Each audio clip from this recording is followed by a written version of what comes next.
يغفر لكم ذنوبكم ومن يطع الله ورسوله فقد فاز فوزا عظيما.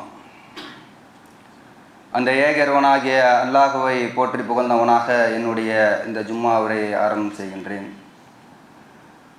அந்த ஏக இறைவனின் சாந்தியும் சமாதானமும் வற்றாத கருணையும் பேரருளும் நம் உயிருக்கும் மேலாக மதிக்கக்கூடிய நபிகள் நாயகம் ஸல்லல்லாஹு அலைஹி வஸல்லம் அவர்கள் மீதும் அவருடைய குடும்பத்தார்கள் மீதும் சத்தியத்தை தங்களுடைய வாழ்க்கை நெறியாக ஏற்றுக்கொண்டு அதை மக்கள் மத்தியில் எடுத்துரைத்த நபித்தோழர்கள் மீதும் சஹாபிய பெண்கள் மீதும் மேலும் குறிப்பாக அல்லாஹ் நமக்கு கடமையாக்கி இருக்கக்கூடிய இந்த ஜும்மாவை நிறைவேற்றுவதற்காக இங்கே குழுமி இருக்கக்கூடிய நம் அனைவர் மீதும் உண்டாகட்டுமாக. இன்றைய ஜும்மா தினத்தில் உங்கள் மத்தியில் நாம் பேசுவதற்கு எடுத்துக்கொண்ட தலைப்பு அனைவரும் அழைப்பு பணி செய்வோம். வல்ல அல்லாஹ் தன்னுடைய திருமறை குர்ஆனில் சொல்லும் பொழுது வமன் அஹ்ஸனு கௌலம் மிம்மன் தா இலல்லாஹ் வ அமல சாலிஹன் வகால இன்னனி மினல் முஸ்லிமீன் 41வது அத்தியாயத்தினுடைய 33வது வசனத்தில் அல்லாஹ் சொல்லி காட்டுகிறான். அல்லாஹ் எப்படி இந்த வசனத்தை சொல்கிறான்னு சொல்லி சொன்னால், அழகான சொல் சொல்லக்கூடியவர் யார்? அல்லாஹ்வே கேள்வி கேட்டுட்டு அதற்கு அல்லாஹ்வே பதில் சொல்கிறான். அழகான சொல் சொல்லக்கூடியவர் யார் என்றால், தன்னை முஸ்லீம் என்று சொல்கிறான்ல அவன் அழகாக சொல்லக்கூடியவன். அப்போ இங்கே சபையில் அமர்ந்திருக்கக்கூடிய நாம் நம்மை முஸ்லீம் என்று சொல்லாமல் இருப்போமா? ஒரு மனிதன் நாம் பிறந்ததிலிருந்து மரணத்தை தழுவி அதன் பிறகு வரக்கூடிய வாரிசுகள் வரைக்கும் நம்ம முஸ்லீம்னு சொல்லக்கூடிய அளவுக்கு இருக்குது நம்முடைய நிலைமை. அப்போ நம்ம ஒவ்வொரு இடத்துலையும் நம்ம என்ன பண்ணுறோம்? நம்ம முஸ்லீம் என்று சொல்லிக்கொண்டே இருக்கிறோம். அந்த சொல் அழகிய சொல்லு தான். ஆனால் அந்த சொல்லுவதற்கு 2 விஷயங்களை இறைவன் அடிப்படையாக வைக்கிறான். என்ன 2 விஷயம் சொல்லி சொன்னால், யார் அல்லாஹ்வை நோக்கி அழைத்து நல்ல அறங்கள் செய்து அமல சாலிகன் நல்ல அறங்கள் செய்து அல்லாஹ்வை நோக்கி அழைத்து தன்னை முஸ்லீம் என்று சொல்லக்கூடியவன் அழகிய சொல்கிறான். அப்போ இந்த 2 விஷயங்கள் நம்ம இடத்துல இருக்கிறதா என்பதை நாம் பரிசோதித்து பார்க்கணும். நம்ம முஸ்லீம்னு சொல்கிறதுல மாற்று கருத்து இல்லை, அது அழகிய சொல்லுதான். ஆனால் இந்த 2 விஷயங்களை எடுத்துக்கிட்டோம்னு சொல்லி சொன்னால், அந்த ஒரு விஷயம் நம்ம இடத்துல எல்லார் இடத்துலும் இருக்கிறது. நல்லறங்கள் செய்யாத முஸ்லீம் இருக்கிறோமா? கிடையவே கிடையாது. ஒரு வெள்ளம் வந்துருச்சுன்னா முதல்ல யாரை தேடுறாங்க? முஸ்லீமை தான் தேடுறோம். ஒரு சுனாமி விட்டது என்று சொன்னால் யாரை தேடுகிறார்கள்? முஸ்லீமை தான் தேடுகிறார்கள். கடந்த சென்னையில் பல வெள்ளத்தில் பார்த்தோம், எத்தனையோ ஊர்களில் நடக்கக்கூடிய வெள்ள விஷயங்களில் பார்த்தோம். முதலாவதாக இருக்கக்கூடியவர்கள் முஸ்லீம்களாக இருக்கிறோம், அதில் மாற்று கருத்து இல்லை. மாற்று மத சகோதரர்கள் கூட என்ன பண்ணுறாங்க? தொலைக்காட்சிகளில் யூடியூப்புகளில் சொல்கிறாங்க முஸ்லீம் தான் சாப்பாடு கொடுத்தார். இப்போ சமீபத்தில் இதே ராயபுரத்தில் வண்ணாரப்பேட்டையில் இந்த பகுதியில் என்ன பண்ணார்? உணவு கொடுத்தது, எங்களுக்கு தேவையான உபகரணங்களை கொடுத்தது முஸ்லீம் தான் என்று சொல்லி வலைதளத்தில் பார்த்துருக்குறீங்க. அப்போ நல்லறங்களை பொறுத்த வரைக்கும் நம்ம இடத்துல எந்த விதமான ஒரு பிரச்சனையுமே கிடையாது. எல்லா முஸ்லீம்களுமே அதை செய்வதற்கு ஓடோடி வரக்கூடியவர்களாக இருக்கிறோம். ஆனால் அல்லாஹ்வை நோக்கி அழைக்கக்கூடிய அந்த பணி வந்துருச்சுன்னு சொல்லி சொன்னால் நம்ம என்ன செய்வது கிடையாது. அதில் ரொம்பவுமே பின்தங்கி இருக்கக்கூடிய ஒரு நிலையில் நம்ம இருக்கோம். அதெல்லாம் ஒரு சாராருடைய வேலை அப்படின்னு சொல்லி நம்ம என்ன பண்ணிக்கிட்டு இருக்கிறோம்? அதை முடிவு பண்ணி வைத்து விட்டோம். அல்லாஹ்வுடைய தூதர் நபிகள் நாயகம் ஸல்லல்லாஹு அலைஹி வஸல்லம் சொல்லக்கூடிய நேரத்தில் கானத்து பனு இஸ்ராயீல தசுசுகுமுல் அன்பியா குல்லமா ஹலக்க நபியுன் கலப்பவும் நபியுன், நமக்கு முன்னர் வாழ்ந்த சமுதாயத்துக்கெல்லாம் நபிமார்கள் அன்பியாக்கள் தலைமை ஏற்று பிரச்சாரம் செஞ்சு வந்தாங்க. அல்லாஹ்வுடைய தூதருக்கு முன்னாடி வாழ்ந்த இஸ்ரேல் சமுதாயத்துக்கு யார் தலைமையேற்று பிரச்சாரம் பண்ணாங்கன்னா, நபிமார்கள் அன்பியாக்கள் என்ன பண்ணாங்க? பிரச்சாரம் பண்ணி வந்தாங்க. ஆனால் ரசூல வலா நபிய பாதி, எனக்கு பிறகு தூதர்கள் வரமாட்டாங்க, எனக்கு பிறகு நபிமார்கள் வரமாட்டாங்க அப்படின்னு சொல்லி அல்லாஹ்வுடைய தூதர் சொல்லியிருக்கிறாங்க. அல்லாஹ்வுடைய தூதர் அவங்களுக்கு பிறகு தூதர்கள் வரமாட்டாங்க, நபிமார்கள் வரமாட்டாங்கன்னு சொல்லி சொன்னால், இந்த பிரச்சார பணியை அல்லாஹ்வை நோக்கி அழைக்கக்கூடிய இந்த பணியை அல்லாஹ்வுடைய தூதர் நம் மீது சுமத்தி விட்டு சென்றிருக்கிறார்கள். சிந்திச்சு பார்க்கணும், யோசிச்சு பார்ப்பது கிடையாது. நாம் என்ன நினைக்கிறோம்னு சொல்லி சொன்னால், ஏதாவது ஒரு பிரச்சனை வந்துருச்சுன்னா, ஒரு சிரமம் வந்துருச்சுன்னா, நமக்கு ஏதாவது தலைமொழிக்கு போகக்கூடிய ஒரு பிரச்சனை ஏற்பட்டு விட்டது என்று சொன்னால் வீதியில் இறங்கி போராடுகிறோம், பிரச்சனைகளை சந்திக்கிறோம், நல்ல அறங்கள் செய்கிறோம், கஷ்டத்தை தீர்க்கிறோம். இந்த மாதிரியான விஷயங்கள் செய்யக்கூடிய அதே நேரத்தில் பிரச்சார பணி என்பது அது நம்முடைய வேலை கிடையாது, நம்ம முடிவு பண்ணிக்கிட்டோம். அதெல்லாம் அஜர்குமார்கள் பார்ப்பாங்க பாய், தாய்கள் பார்ப்பாங்க. ஆனால் அல்லாஹ் குர்ஆன்ல எப்படி சொல்லி காட்டுகிறான் என்று சொன்னால், இந்த சமுதாயத்தையே சிறந்த சமுதாயம் என்று சொல்லி காட்டுகிறான். எதற்காக சிறந்த சமுதாயம்? குந்து ஹைர உம்மத்தின் உக்ரிஜத்தில் லின்னாஸ் தஅமுருன பில் மஅரூஃப் வ தன்ஹவுன அனில் முன்கர் துக்மினூன பில்லாஹ். தோற்றுவிக்கப்பட்ட சமுதாயங்களிலே நீங்கள் தான் சிறந்த சமுதாயம். யோசிச்சு பாருங்க, எவ்வளோ பெரிய வார்த்தை. அல்லாஹ் வந்து ஹக்கை தானே சொல்லுவான். அல்லாஹ் சொன்னது உண்மை தானேங்க. தோற்றுவிக்கப்பட்ட சமுதாயத்திலே நம்மை நோக்கி சிறந்த சமுதாயம் என்று சொல்லி காட்டுகிறான். அதோட நிப்பாட்டல, எத்தனை சமுதாயங்கள் போயிருக்கு. இஸ்ரேல் சமுதாயம் ஆதம் நபி காலத்தில் ஆரம்பிச்சு ஈசா அலைஹிஸ்ஸலாம் வரைக்கும் எத்தனை சமுதாயங்கள் போயிருக்கிறது. யோசிச்சு பாருங்க, சிந்திச்சு பாருங்க. அப்படி போயிருக்கக்கூடிய நேரத்தில் நம்மை நோக்கி மற்றும் இறைவன் சிறந்த சமுதாயம் என்று சொல்வதற்கு உண்டான காரணம் என்ன? தஅமுருன பில் மஅரூஃப் வ தன்ஹவுன அனில் முன்கர். நீங்கள் நன்மையை ஏவுகிறீர்கள், தீமையை விட்டு தடுக்கிறீர்கள். அதான் மிக முக்கியமான காரணம். இஸ்ரேல் சமுதாயத்துக்கு பல சிறப்புகளை இறைவன் கொடுத்துருந்தான். வாழ்நாட்களை அதிகமாக கொடுத்துருந்தான். நூஹ் நபியை பற்றி இறைவன் சொல்லக்கூடிய நேரத்தில் 1000 ஆண்டுகளுக்கு 50 ஆண்டுகள் குறைவாக வாழ்நாள் அளிக்கப்பட்ட சமுதாயம் அந்த சமுதாயம். எத்தனை வருஷம்? 950 ஆண்டுகள் வாழ்நாள் அளிக்கப்பட்டது என்று சொன்னால் எவ்வளவு விஷயங்களை நம்ம செய்யலாம், எவ்வளவு வணக்க வழிபாடுகளை செய்யலாம். ஒரு 50 வருஷம் வணக்க வழிபாடுகளை செஞ்சு இன்னைக்கு நமக்கு 50 வருஷங்கிறது 50 தாண்டிட்டோம்னால கிரேஸ் பீரியடுங்கிற மாதிரி ஆகி போயிருது. காதோரம் இப்போ வெயிட்டு போட்டுருச்சு பாய் அப்படிங்கிறாங்க. 50 தாண்டிட்டோம்னு சொல்லி சொன்னாலே இன்னைக்கு நம்முடைய நிலைமை என்னன்னு சொல்லி சொன்னால் கிரேஸ் பீரியடு எக்ஸ்ட்ராவாக இறைவன் கொடுத்துருக்குறான் அப்படிங்கிற மாதிரி நம்ம நிலைமைகள் இன்னைக்கு போயிட்டு இருக்குது. ஆனால் நூஹ் நபியினுடைய சமுதாயம் 950 ஆண்டுகள் கொடுக்கப்பட்ட அந்த சமுதாயம் எவ்வளவு நல்ல காரியங்கள் செய்திருக்கலாம், எவ்வளவு நல்ல பணிகளை செஞ்சிருக்கலாம், எவ்வளவு வணக்க வழிபாடுகளை செஞ்சிருக்கலாம், எவ்வளவு திக்ருகளை செஞ்சிருக்கலாம், எவ்வளவு பிரார்த்தனைகளை செஞ்சிருக்கலாம், எவ்வளவு தொழுகைகளை நிறைவேற்றிருக்கலாம். ஆனால் அந்த சமுதாயத்தை நோக்கி இறைவன் என்ன பண்ணல? சிறந்த சமுதாயம் என்று சொல்லவில்லை. அதே மாதிரி இஸ்ரேல் எடுத்துக்கிட்ட ஒரு நபி போனா ஒரு நபி, ஒரு நபி போனா ஒரு நபி. அது எவ்வளவு பெரிய சிறப்பு. நபிமாரிலே இருந்து தலைமை தாங்கிக்கிட்டே இருக்கிறாங்கன்னு சொல்லி சொன்னா அந்த சமுதாயம் எப்படி இருக்கும்? அப்ப அந்த மாதிரி சிறப்புகள் வழங்கப்பட்ட அந்த இஸ்ரேல் சமுதாயத்தை நோக்கி இறைவன் சிறந்த சமுதாயம் என்று சொல்லவில்லை. மாறாக நம்மை நோக்கி சொல்லுகிறான், நீங்கள் தான் தோற்றுவிக்கப்பட்ட சமுதாயத்திலே சிறந்த சமுதாயம். என்ன காரணம்? நீங்க நன்மையை ஏவுகிறீர்கள், தீமையை தடுக்கிறீர்கள்.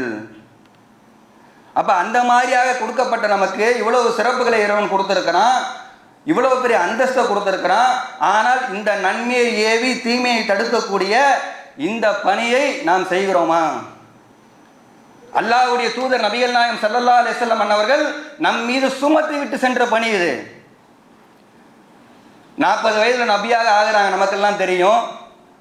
13 ஆண்டு கால மக்கா வாழ்க்கை, 10 ஆண்டு கால மதினா வாழ்க்கை. ஒரே ஒரு ஹஜ் செய்கிறாங்க. அந்த இறுதி ஹஜ்ஜில் ஹஜ்ஜத்துல் விதாவில் மக்கள் எல்லாம் ஒன்று கூடி இருக்கக்கூடிய அந்த சபையில அந்த மக்களுக்கு ஏராளமான விஷயங்களை சார்பெடுத்து சொல்லுகிறார்கள். அவருடைய 23 ஆண்டு கால அந்த பிரச்சாரத்தை எடுத்து சொல்றாங்க.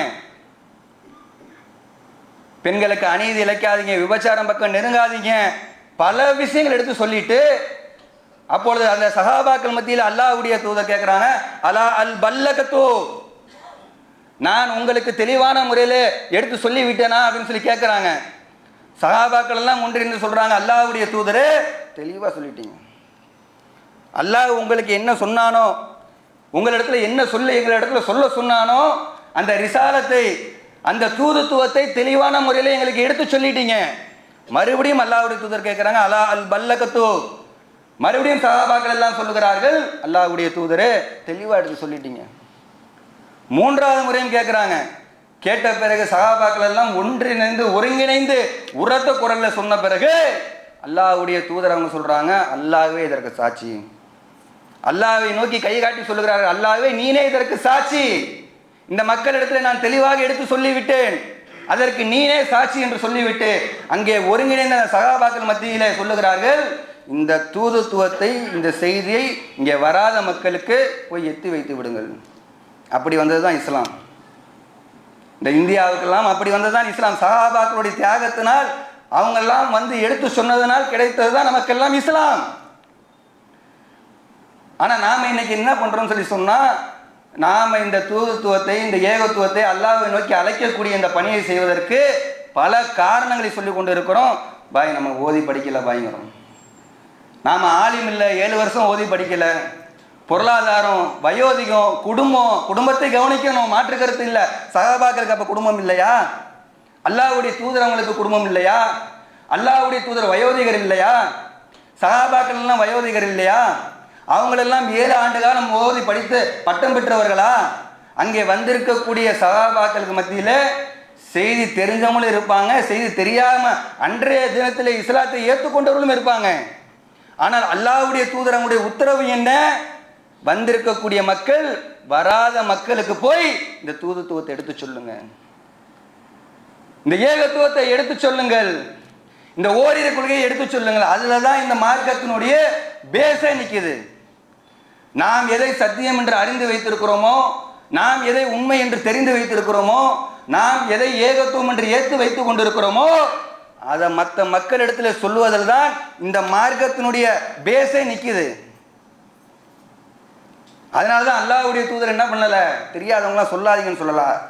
பல்லிகு அன்னி வலவாயா, என்னை பத்தி ஒரே ஒரு செய்தியாக எடுத்து சொல்லுங்க.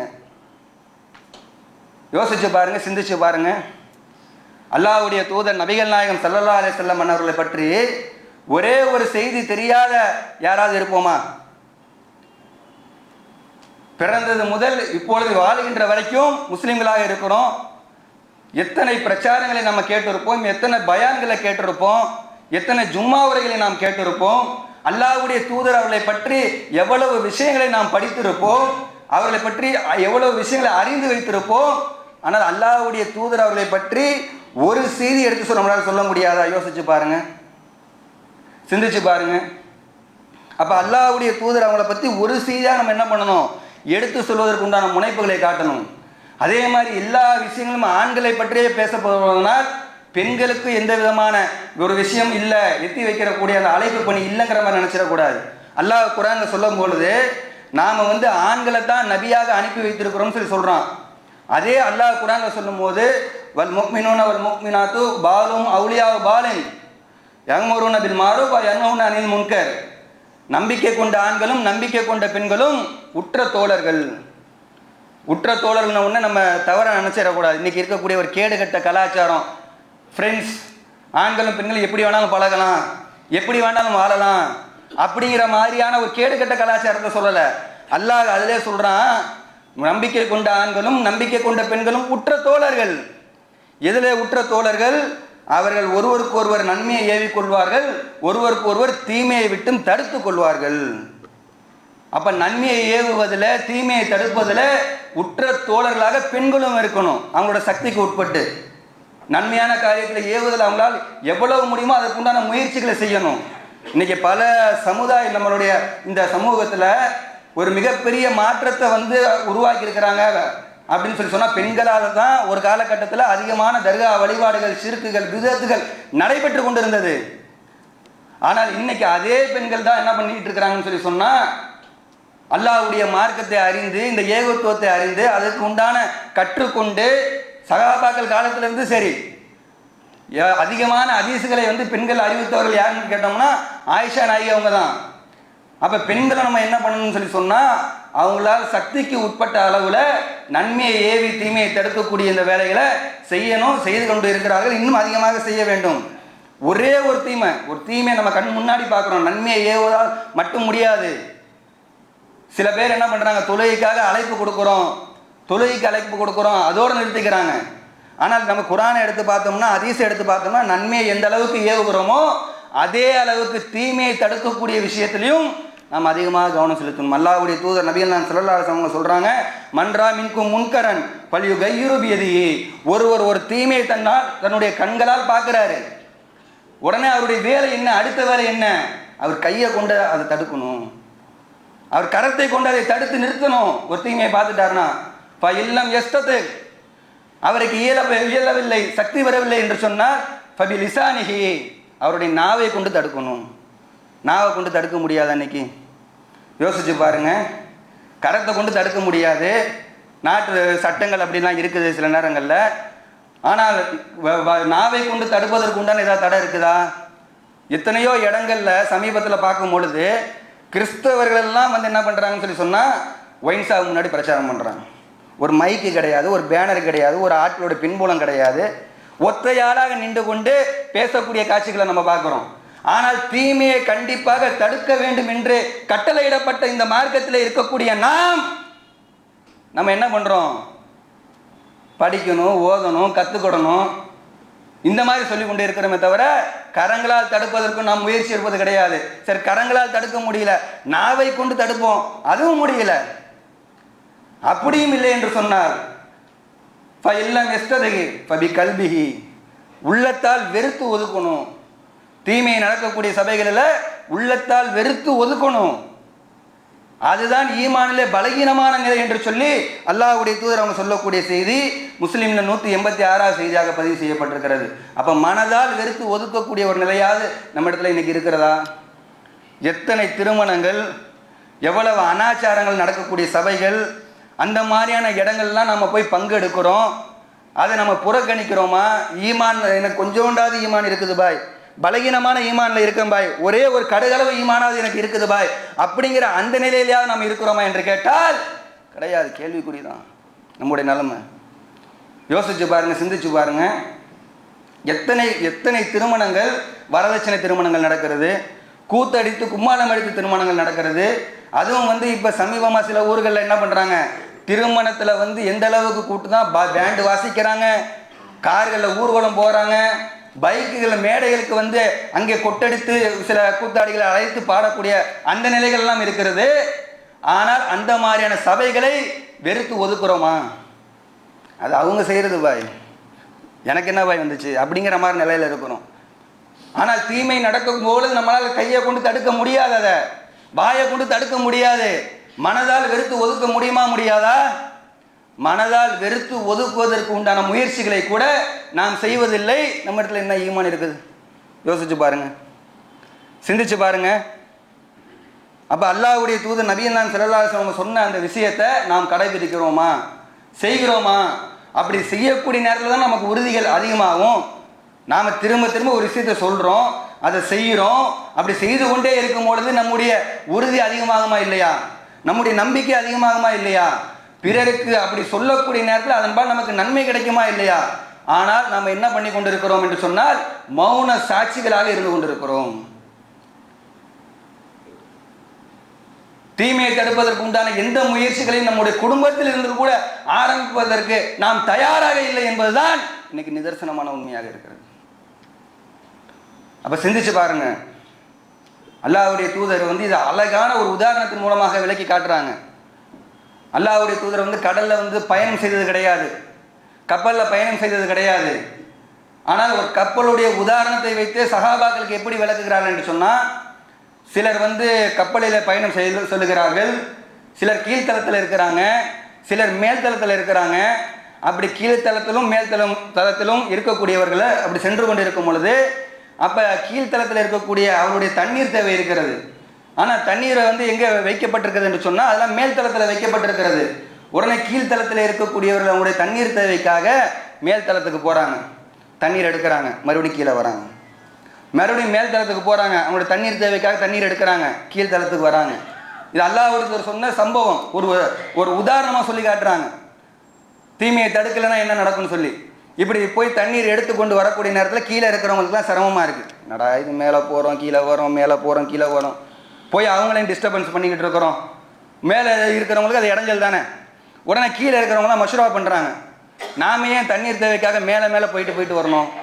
இந்த கப்பலுக்கு அடியிலே தான் கடலில் ஏராளமான தண்ணீர் போகுது, இந்த கப்பலிலே நாம் ஒரு ஓட்டையை போட்டோம்னா தண்ணீரை எடுத்துக்கலாம் அப்படின்னு சொல்லி கீழே இருக்கக்கூடியவங்க மஷ்ரூவா பண்ணுறாங்க. உடனே இதை மேலே இருக்கக்கூடியவங்களாம் பார்க்குறாங்க, அப்படியே இந்த பால்கனியில் பார்க்குற மாதிரி பார்க்குறாங்க, ஏதோ தண்ணி தேவையா, இதை கீழே எடுக்க போகிறாங்க போல தெரியுது அப்படிங்கிற மாதிரி அவங்க பேசிக்கிறாங்க.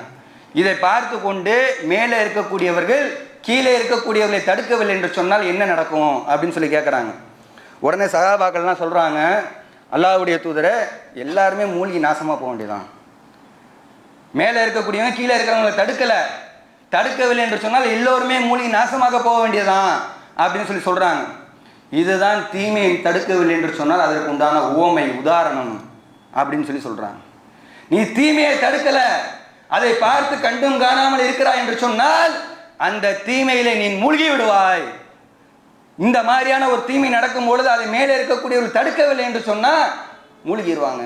எவ்வளவு அழகான ஒரு உதாரணம் பாருங்க, எவ்வளவு அழகாக சஹாபாக்களுக்கு புரிய வைக்கிறாங்க பாருங்க. தீமை நடக்குது, அது நீ பாட்டுக்கு நமக்கு என்ன, நம்ம ஒழுங்காக இருந்துக்கிறோம். நீங்கள் நிறைய பேர் அப்படி தான், நம்ம ஒழுங்காக இருந்தோம்னா போதும், குடும்பமாவது குட்டியாவது சொந்தமாவது பந்தமாவது பக்கத்து வீடாது பக்கத்து தெருவாது நம்ம தெருவாகுது, நம்ம சொந்த பந்தமாவது நம்ம ஒழுங்காக இருக்கிறோமா அப்படிங்கிற அந்த நிலையில் மட்டுமே இருக்கிறோமே தவிர ஒரு தீமையை பார்க்கக்கூடிய நேரத்தில் நம்ம தடுப்பதற்கு உண்டான முயற்சிகளை நாம் மேற்கொள்வது கிடையாது. அப்படி தீமையை தடுக்கவில்லை என்று சொன்னால் இந்த மாதிரி அழிந்து போய்விடும் என்பதை அல்லாஹ்வுடைய தூதர் நபிகள் நாயகம் ஸல்லல்லாஹு அலைஹி வஸல்லம் அவர்கள் உவமையோடு சொல்லி காட்டுறாங்க. அது மட்டும் இல்லைங்க, தண்டனையும் இருக்குது. தீமையை தடுக்காமல் நம்ம பாட்டுக்கு பேசாமல் இருந்தோம்னு வச்சுக்கிறீங்களேன், அதற்கு உண்டான தண்டனையும் இருப்பதாக அல்லாஹ் தன்னுடைய திருமறை குர்ஆனில் சொல்லி காட்டுகிறான். பல நேரங்களில் கேட்ட அந்த சம்பவம் தான் சனிக்கிழமை வரம்பு மீறியவருடைய சம்பவம். கடலோர பகுதியில் மீன் பிடிக்கக்கூடிய அந்த வேலையை செய்து கொண்டு வரக்கூடியவர்கள், அவர்களுக்கு சனிக்கிழமை ஓய்வு நாளாக அறிவிக்கப்பட்டிருக்கிறது. இன்றைக்கி எப்படி வெள்ளிக்கிழமை நமக்கு ஒரு குறிப்பிட்ட நேரம் ஓய்வு நேரமாக இருக்குது, ஜும்மாவுக்கு வரணும், பாங்கு சொல்லப்பட்டிருக்குன்னு சொல்லி சொன்னால் வியாபாரத்தை விட்டு விடணும், முதலாவதாக உட்காரணும், முதலாவதாக உட்காரக்கூடிய நேரத்தில் அதற்குண்டான நன்மை, அதற்கு பின்னால் அதற்குண்டான நன்மை, அதற்கு பின்னால் வந்தால் அதற்குண்டான நன்மை, முதலில் ஒட்டகம் குர்பானி கொடுத்த நன்மை, அதுக்கப்புறம் மாடை குர்பானி கொடுத்த நன்மை, அப்புறம் ஆடை குர்பானி கொடுத்த நன்மை, கோழியை குர்பானி கொடுத்த நன்மை, அப்புறம் முட்டையை குர்பானி கொடுத்த நன்மை என்று சொல்லி இன்னைக்கு ஒரு குறிப்பிட்ட நேரம் இருக்கிறது. ஜும்மாவுடைய தொழுகை முடிந்து விட்டது என்று சொன்னால் நம்முடைய இறைவனுடைய அருள் வளத்தை தேடுவதற்காக விரண்டு ஓடணும் அப்படின்னு சொல்லி நமக்கு ஒரு குறிப்பிட்ட டைம் இருக்குது. ஞாயிற்றுக்கிழமை ஓய்வு நாளாக அறிவிக்கப்பட்ட சமுதாயங்களும் இருக்கிறது.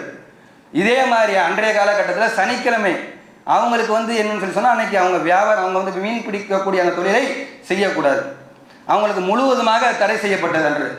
அப்படி இருக்கும் பொழுது அந்த இறைவனுடைய சோதனை ஆரம்பிக்குது. எப்படி சோதனை ஆரம்பிக்குதுன்னு சொல்லி சொன்னால், அப்படி மீன்லாம் அப்படி லேசாக கடலுக்குள்ளே போனாலே பிடிக்கணும். மற்ற நாட்கள்லாம் இப்படி ரொம்ப சிரமப்பட்டு கஷ்டப்பட்டு பிடிக்கணும். ஆனால் அல்லாஹ்வுடைய சோதனை இப்படி தான் இருக்கும். நம்ம கரெக்டாக தொழுகை போகலான்னு பாங்கு சுத்தம் மகரிபுக்கு சொல்லும் போது தான் கஸ்டமர் 4 பேர் நிற்பான். இதை எடுமா அதை எடுமா, அது என்ன விலை இது என்ன விலை கலைச்சி போடுவான், காசை வேறு எடுத்து காட்டுவான். அப்போ இந்த மாதிரி எப்படி இறைவனுடைய சோதனை இருக்குதோ அந்த சமுதாயத்துக்கு எப்படி இறைவனுடைய சோதனைன்னு சொல்லி சொன்னால், அப்படி மீனெல்லாம் இலகுவாக கிடைக்கக்கூடிய அளவுக்கு இறைவனுடைய சோதனை இருக்கிறது. உடனே ஒரு சாரார் என்ன பண்ணிடுறாங்கன்னா, இது இறைவன் நமக்கு கொடுத்தது தான், இறைவன் நமக்கு கொடுத்துருக்கக்கூடிய பரக்கத்து அப்படின்னு சொல்லி ஒரு கூட்டம் கிளம்பிடுது. உடனே இன்னொரு கூட்டம் என்ன பண்ணுது, இது இறைவன் கொடுத்த அருள்லாம் இல்லைப்பா, இறைவனுடைய சோதனை, அதனால் நீ போகாத அப்படின்னு சொல்லி இன்னொரு கூட்டம் நன்மையை ஏவி தீமையை தடுக்கக்கூடிய அந்த ஒரு கூட்டமாக தடுக்கிறாங்க. மூணாவது ஒரு கூட்டம் இருக்குது.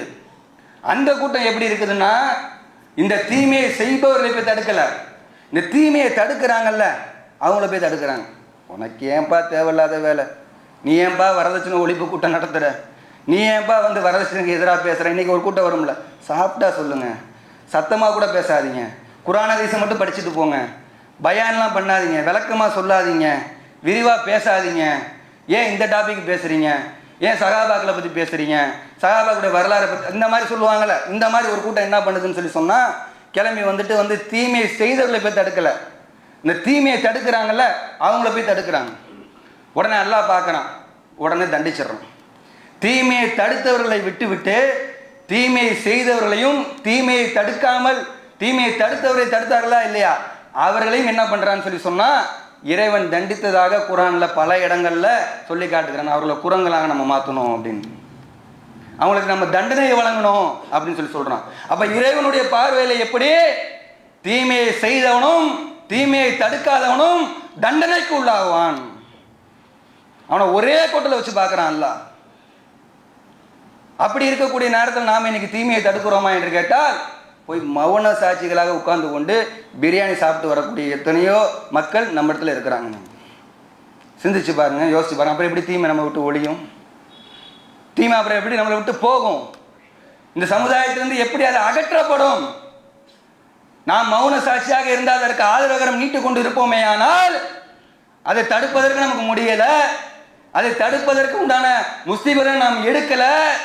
ஆனால் ஈமானுடைய பலகீனமான நிலை, அந்த நிலையில இருந்து வெறுத்து ஒதுக்கக்கூடிய அந்த நிலைக்கு கூட நாம் வருவதற்கு தயாராக இல்லை. சிந்திச்சு பார்க்கணும். இந்த மாதிரி நன்மையை ஏவி தீமையை தடுக்கக்கூடிய நேரத்தில் நமக்கு கிடைக்கக்கூடிய அந்த நன்மைகளையும் நம்ம யோசித்து பார்க்கணும். எது ஒன்றா இருந்தாலும் நம்ம வந்து மனுஷனுடைய ஒரு நிலைமை என்னென்னா பிரதிபலன் இல்லாட்டி செய்ய மாட்டோம். அல்லாஹ்வுடைய தூதர் நபிகள் நாயகம் ஸல்லல்லாஹு அலைஹி வஸல்லம் அவங்க அலி ரலியல்லாஹு அன்ஹு அவங்கள வந்து அழைக்கிறாங்க. அழைச்சி வந்து இந்த மாதிரி ஒரு சமுதாயம் வந்து வரம்பு மீறிடுச்சு, அவங்கள இடத்துல போயிட்டு நீங்கள் என்ன பண்ணுங்கள், யுத்தம் பண்ணுங்கள், போர் புரியுங்க அப்படின்னு சொல்கிறாங்க. உடனே புறப்படுறாங்க, தயாராகிறாங்க. தயாரான பிறகு வந்து அலி ரலியல்லாஹு அன்ஹு அவங்கள வந்து அல்லாஹ்வுடைய தூதர் அழைத்து, நீங்கள் போன உடனே போற ஆரம்பிச்சிடாதீங்க, எடுத்தோடனே வாழை உருவிடாதீங்க, முதல்ல வந்து அந்த மக்களுக்கு வந்து இஸ்லாத்தை பற்றி ஒரு அறிமுகத்தை கொடுங்க. இஸ்லாம்னா என்ன, நம்ம என்ன சொல்லுகிறோம், ஓரிரை கடவுள் கொள்கைனா என்ன, அல்லாஹ்வுடைய தூதர் யார், அவங்களுடைய விஷயங்கள் என்னன்னு சொல்லி அவங்களுக்கு இஸ்லாத்தை பற்றியான ஒரு அறிமுகம் கொடுங்க. இரண்டாவது விஷயம் என்ன, அவங்களுக்கு இஸ்லாத்தின்பால் அழைப்பு கொடுங்க. அப்படியும் அவர்கள் ஏற்க மறுக்கலை, சண்டித்தனம் தான் பண்ணுறாங்கன்னு சொல்லி சொன்னால் அதன் பிறகு போர் செய்யுங்கள். ஏன் இதை நான் சொல்கிறேன்னா, உங்கள் மூலமாக ஒருவருக்கு நேர்வழி கிடைப்பது என்பது சிவந்த நிற ஒட்டகம் கிடைப்பதை விட சிறந்தது. அன்றைய காலகட்டத்தில் அரபுகள் வந்து அந்த சிவந்த நிற ஒட்டகத்தை வந்து இன்றைக்கி சில விலை உயர்ந்த கார்கள்லாம் இருக்குதுல்ல, அந்த மாதிரி பார்ப்பாங்க. இப்போ டார்னு வருது, விலையே 11 லட்சம் தான், டேக்ஸோடு சேர்த்து 21 லட்சங்கிறானுங்க. அந்த மாதிரி ஒரு கார்கள்லாம் இங்கே வருது. ரோல்ஸ் ராயல்ஸ்னு சொல்லி கோடிக்கணக்கில் இருக்குது. இந்த மாதிரி சில பேருக்கு அதெல்லாம் விருப்பப்படுவாங்களா, டாரை விருப்பப்படுறாங்க இப்போ சமீபமாக இளைஞர்கள்லாம். அதே மாதிரி வந்து செல்வந்தர்கள்லாம் ரோல்ஸ் ராயல்ஸ் அதை விரும்புகிறாங்க. இன்னும் சில பேர் கவாஷிக்கு அந்த மாதிரியான விஷயங்களை விரும்புகிறாங்க. சில பேர் விரும்புகிறாங்களே, அந்த மாதிரி அன்னைக்கு அரபுகள் வந்து சிவந்த நிற ஒட்டகம் வச்சிருந்தால் அது ஒரு பெரிய கிரேடு, அது ஒரு பெரிய மரியாதை, ஒரு பெரிய கௌரவமாக நினச்சானுங்க. அப்படி இருக்கும்போது அல்லாஹ்வுடைய தூதர் எப்படி சொல்லி காட்டுறாங்கன்னா, உன் மூலமாக ஒருவருக்கு நேர்வழி கிடைப்பது என்பது உனக்கு சிவந்த நிற ஒட்டகம் கிடைப்பதை விட சிறந்தது. அதை நீ கவனத்தில் வச்சுக்க. அப்போ யோசித்து பார்க்கணும். நமக்கு ஒருத்தருக்கு சொல்கிறோம், ஏகத்துவத்தை சொல்கிறோம், ஓரிரை கொள்கையை சொல்கிறோம், அதன்பால் அவர் நேர்வழி கிடைத்து விட்டது என்று சொன்னால் நமக்கு எவ்வளவு பெரிய நன்மை. அந்த அளவுக்கு அல்லாஹ்வுடைய தூதர் சொல்லிட்டு போயிருக்காங்க. இன்னும் ஏராளமான நன்மைகள் இருக்கிறது. அதனால் வந்து தொடர்ச்சியாக நாம் இந்த நன்மையை ஏவி தீமையை தடுக்கக்கூடிய அந்த அழைப்பு பணியை அனைவரும் அனுதினமும் செய்து கொண்டே இருக்க வேண்டும் என்று கூறிக்கொண்டு என்னுடைய இந்த முதல் உரையை நிறைவு செய்கிறேன். கொஞ்சம் முன்னாடி வந்துடுங்க, பின்னாடி நிற்கிறாங்க.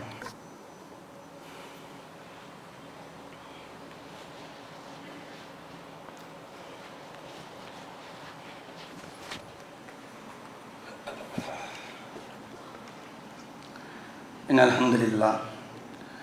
கண்ணியத்திற்குரிய எல்லாம் உள்ள அல்லாஹ்வின் நல்லடியார்களே, நம்முடைய முதல் உரையிலே அனைவரும் அழைப்பு பணி செய்வோம் என்கின்ற தலைப்பில் ஒரு சில செய்திகளை நாம் பார்த்தோம். இந்த இரண்டாவது உரையில் ஒரு 2-3 நாட்களுக்கு முன்னதாக சென்னையில் வந்து அண்ணா பல்கலைக்கழகத்தில் ஒரு சம்பவம் ஒன்று நடைபெற்றிருக்கிறது.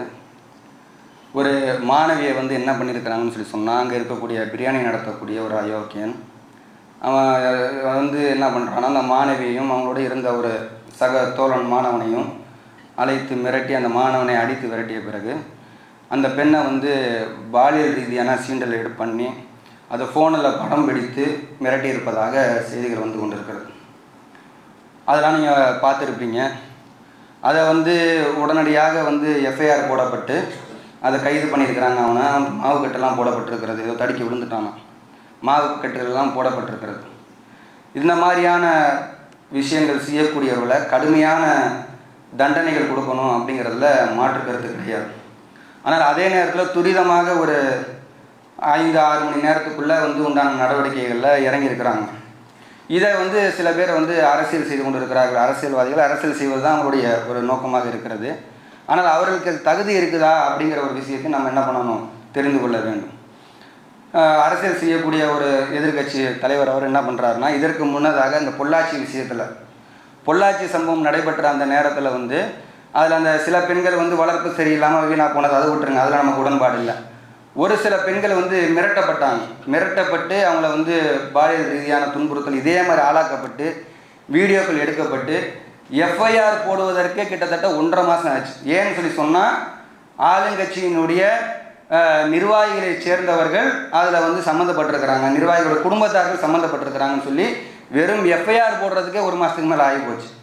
அதே மாதிரி இன்னும் சில சங்கிகள் என்ன பண்ணுறாங்கன்னா, நான் சாட்டையால் அடிச்சுக்கிறோம், ரோட்டுக்கு வருவேன், இந்த போராட்டம் பண்ணுவேன், இப்போ களைய மாட்டேன். அவங்களுக்கெல்லாம் துளி அளவாக தகுதி இருக்குதா?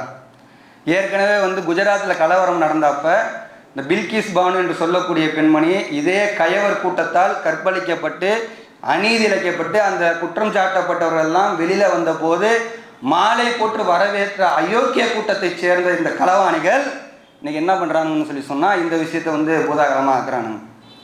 அதே மாதிரி ஆசிஃபா அந்த குழந்தைய வந்து கோயிலில் கருவறையில் கற்பழிக்கப்பட்ட பிறகு அதே மாதிரி இந்த குற்றவாளிகள் வந்து ஜாமீனில் வெளியே வந்த உடனே ஸ்வீட்டெல்லாம் கொடுத்து வரவேற்றானுங்க. அப்போ இந்த அயோக்கியர்களுக்கு இதை வந்து தட்டி கேட்பதற்கு உண்டான எந்த நியாயம் கிடையாது. அரசியல் முழுக்க செய்யக்கூடியவர்கள். இன்னொரு மிக முக்கியமான ஒரு அநியாயம் செய்யக்கூடிய ஒரு கூட்டம் யாருன்னு பார்த்தோம்னா தேசிய மகளிர் ஆணையம், மையத்தா ஆணையம். இதுக்கு என்ன பண்ணுது, உடனடியாக 10 மணி நேரத்தில் 12 மணி நேரத்தில் வந்து நாங்கள் விசாரணையை துவங்குறோம் அப்படின்னு சொல்லக்கூடிய ஒரு காட்சிகளை நம்ம பார்க்குறோம். அப்போ விஷயங்கள் இதை தெரிந்து வைத்துக் கொள்ளுங்கள். அந்த மாதிரியான குற்றவாளிகள் கடுமையாக தண்டிக்கப்படணுங்கிறதுல மாற்றுக்கிறது கிடையாது. அவனுக்கு வந்து இதே தான் வேலையாம். இவன் இது முதல் தடவையாக இந்த ஞானசேகரன் என்று சொல்லக்கூடிய அந்த அயோக்கியன் செய்யலையாம். இது 2013 காலகட்டத்திலே இதே மாதிரியான குற்றச்செயல் 20 கேஸ் அவன் மேலே இருக்கிறான். அதில் 6 கேஸில் வந்து நிரூபிக்கப்பட்டு அவனுக்கு குற்றமும் தண்டனையும் அனுபவிக்கப்பட்டு தண்டனையும் வழங்கப்பட்டு மறுபடியும் வந்து தான் அவன் செஞ்சுக்கிட்டு இருக்கிறான். அப்போ இவங்க கொடுக்கக்கூடிய தண்டனைகள் சட்டங்கள் சரியில்லை. இஸ்லாம் சொல்கிற மாதிரியான ஒரு விஷயத்தை ஆரம்பத்தில் செய்திருந்தால், கடுமையான தண்டனை கொடுக்கப்பட்டிருந்தால் இன்றைக்கி அவன் இருக்க மாட்டான், அவன் இருந்திருக்க மாட்டான். மீண்டும் தொடர்கதையாக இது ஆயிருக்காது என்பதை ஒரு தகவலாக சொல்லிக் கொள்ளுகிறோம். ஆயிரத்தவன் அல்ஹம்துலில்லாஹி ரப்பில் ஆலமீன். அஸ்ஸலாமு அலைக்கும் வரஹ்மத்துல்லாஹி வபரகாத்துஹு.